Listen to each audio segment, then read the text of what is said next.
Hello दोस्तों, मैं हूं विकास सर और स्वागत करता हूं आपको एग्ज़ाम करियर के यूट्यूब चैनल पर।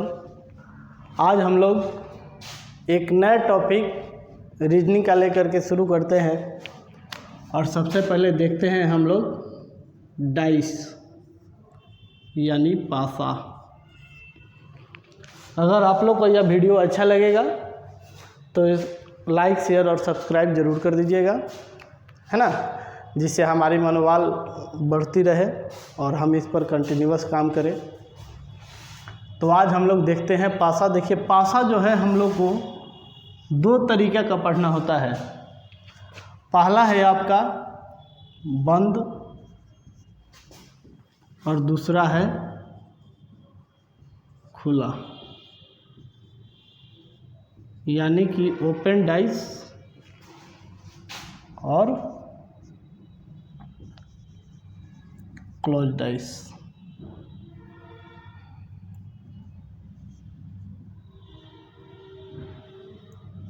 ठीक है।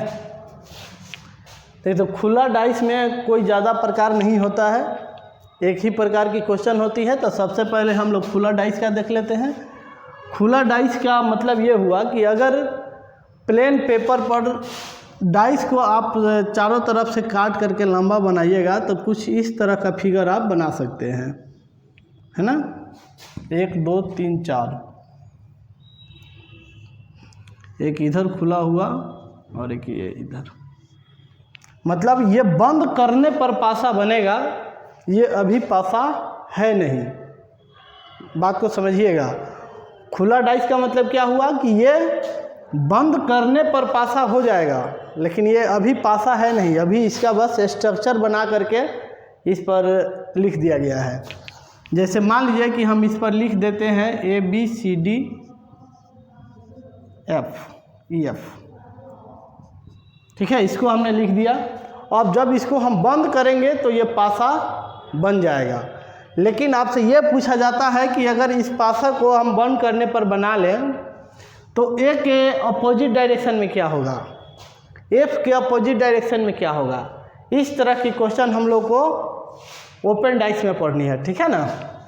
तो इसका मात्र एक ही बहुत अच्छा तरीका है। आप इसमें 3 का 3 पेयर बना लीजिए।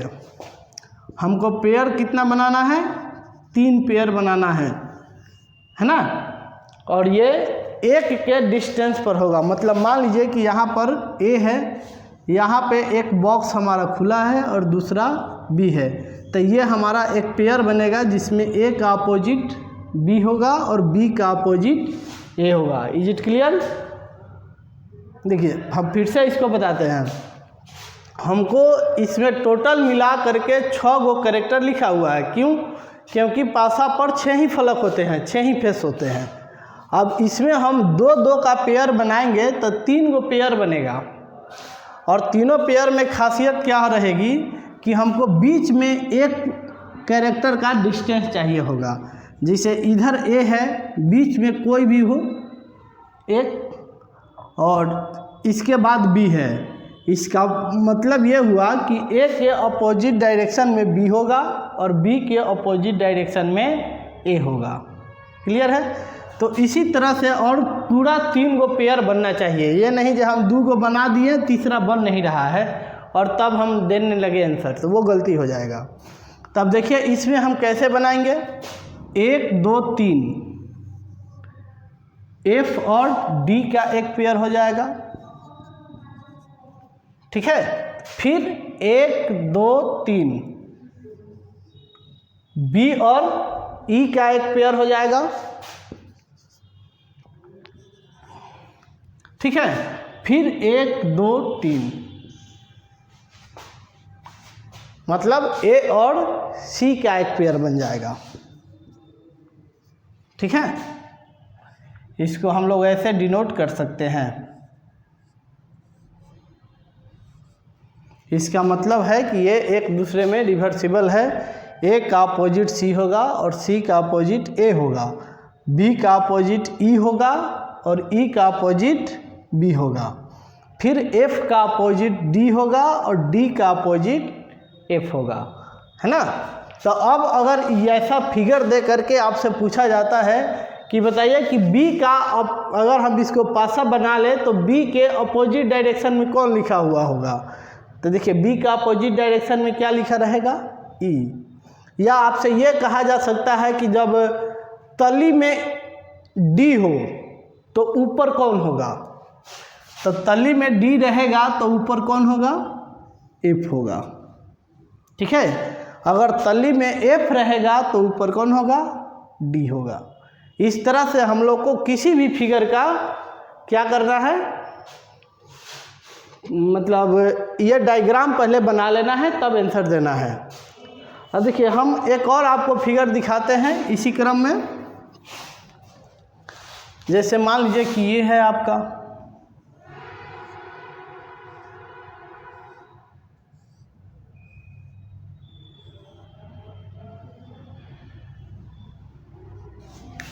अब इसमें आपको हम कहा जाए, ये भी देखिए 4 गो हो गया है, सॉरी 6 गो हो गया है, 1 2 3 4 5 6। अब कहा जाए कि बताइए इसमें 2 के अपोजिट क्या होगा, तो सबसे पहले हमको क्या करना है, हमको करना है कि मतलब 1 के डिस्टेंस पर 3 गो पेयर बना लेना है। तो देखिए 1 का 3 से हो जाएगा, 2 का 4 से हो जाएगा, होगा। 5 का 6 से बन सकता है, नहीं बन सकता है, मतलब कि ये जो आप पेयर बना रहे हैं ये गलती है।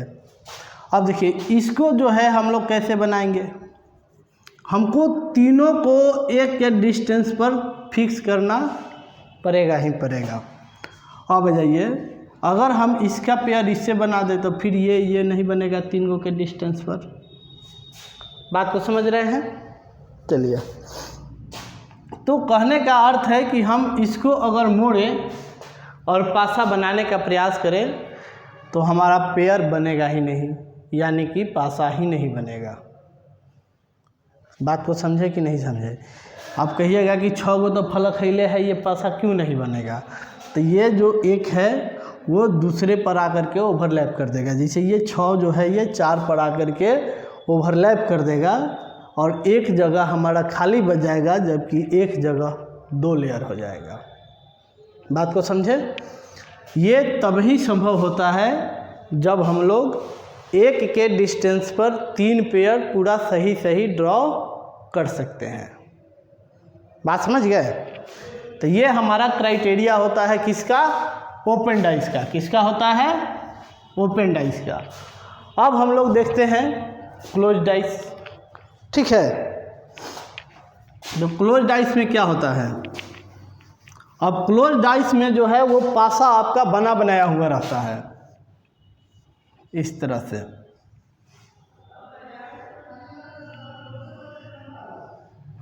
हम किसी भी पासे को देखेंगे तो हमको 3 ही फेस एक बार में दिखाई दे सकता है, पूरा का पूरा फेस दिखाई नहीं दे सकता है, क्योंकि एक इसके अपोजिट होगा, या तो ये दिखाई देगा नहीं तो ये दिखाई देगा। एक इसके अपोजिट में होगा, या तो ये दिखाई देगा नहीं तो इसके पीछे वाला दिखाई देगा, और ये ऊपर है तो एक नीचे होगा, है ना। तो 3 ये सामने है और 3 ये अलग है, कोई दिक्कत। और इस तरह से हम लोग किसी भी पासा के 3 ही फेस एक तरह से देख सकते हैं, है ना। तो इस तरह से उसमें होता क्या है कि कोई जो आपको क्वेश्चन मिलेगा उसमें पासा का फिगर बनाया हुआ दे दिया जाता है ना।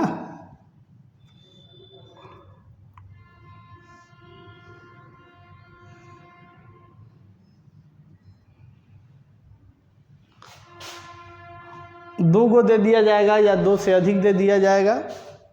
तो इसमें 3 तरह का नियम हो जाता है, ठीक है, कि ये कैसे हम किसके अपोजिट में निकालेंगे। जिसमें पहला है आपका क्रॉस विधि। क्या है, क्रॉस विधि। लेकिन ध्यान रखिएगा, क्रॉस विधि का प्रयोग हम लोग तभी करते हैं जब दोनों में एक कॉमन हो। जैसे A B C फिर A D E। अब देखिए यहाँ पर हमारा एक कॉमन है, A और A। इसको हम ये भी लिख सकते हैं कि जब एक फलक जो हो एक फलक उभयनिष्ठ हो। क्या हो? उभयनिष्ठ हो, मतलब दो गो जो फोटो दिखाया गया है उसमें एक फलक जो है हमारा उभयनिष्ठ है। जैसे इसमें देखिए ए और इसमें भी देखिए ए। तो ध्यान रखिएगा कि कभी भी जो ए के बगल में है वो अपोजिट नहीं जा सकता है। क्या होगा? ए के जो बगल में है वो कभी भी अपोजिट नहीं जा सकता है। ठीक है, तो ए के बगल में बी है और सी है, तो ए के बगल में कौन कौन नहीं आ सकता है उसको हम लोग काट देते हैं। जैसे ए के बगल में बी सी है, तो देखिए ए के बगल में ये बी और सी नहीं आ सकता है। फिर यहाँ ए के बगल में ई और डी है, तो ए के बगल में ई और डी भी नहीं आ सकता है। इस चार गो को छोड़ के बाकी कोई भी ऑप्शन में है, जिसे ए बी सी डी क्या है तो अगला एफ होगा, एफ हो सकता है। यानी ए के अपोजिट में कौन होगा? तो ए के अपोजिट में एफ होगा। ठीक है, लेकिन इसमें हम लोग यही ध्यान रखना है कि जब ए को कॉमन रहेगा तब हमको लगाना है। क्लियर है? अब इसमें एक दूसरा तरीका आता है कि जब दो गो फलक उभयनिष्ठ हो जाए। क्या हो? जब दो गो फलक जो है उभयनिष्ठ हो जाए। उभयनिष्ठ मतलब समझते हैं ना, कॉमन। क्या होता है? कॉमन। जैसे when two faces are common.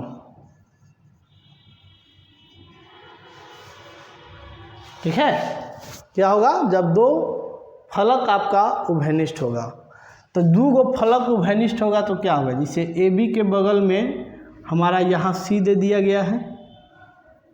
ठीक है, ए बी के बगल में सी दे दिया गया है। अगले जगह फिर हमारा ए बी रहेगा और इसके बगल में डी रहेगा। तो ये जब दो गो कॉमन होगा तो तीसरा आपका ऑटोमेटिक उल्टा होगा। मतलब जब ए और बी यहाँ भी है, ए और बी यहाँ भी है, तो इस फिगर का तीसरा कौन है? सी, और इस फिगर का तीसरा कौन है? डी। कहने का अर्थ है कि सी अपोजिट होगा डी के।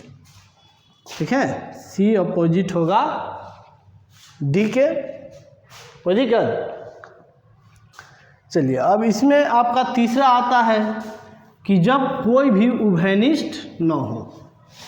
तीसरा क्या आता है? जब कोई भी उभयनिष्ठ आपका न हो। अच्छा, इस दोनों के बाद पहले हमारा थर्ड प्रोबेबिलिटी का एक और आता है, जिसे हम लोग क्लॉकवाइज या एंटी क्लॉकवाइज कहते हैं, जिसमें एक कॉमन रहेगा। मान लीजिए कि आपको चार गो क्रॉस विधि तभी लगाइएगा ना जब एगो हमारा कॉमन हो और बाकी चार गो आप काटने के लिए मिल जाए। लेकिन जब एगो कॉमन हो और काटने के लिए कोई ना हो, तब कैसे कीजिएगा? है ना, हम तो फ़ोटो मिटा दिए, इसलिए हमको फ़ोटो जो है फिर से ड्रॉ करना पड़ेगा।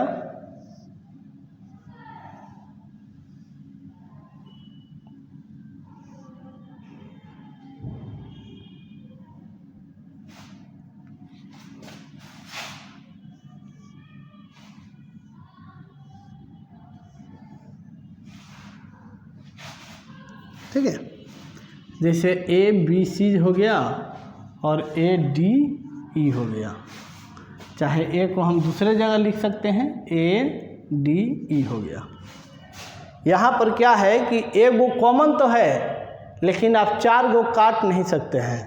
क्या है कि ए के बगल में बी सी है और ए के बगल में डी ई है, बी सी और डी ई। तो ए के बगल में पूछा जाएगा तो आप काट के बता दीजिएगा यहाँ पर कि ए के बगल में कौन नहीं हो सकता है, नहीं।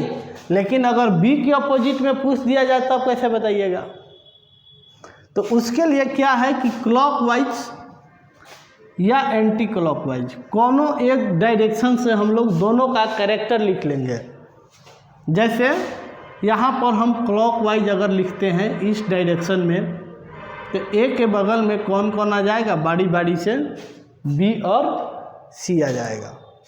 ठीक है, और यहाँ पर देखिए ए के बगल में इसी डायरेक्शन में इसमें भी लिखना है, यही डायरेक्शन है हमारा। तो अब ए के बगल में कौन कौन आएगा? ई और डी आ जाएगा।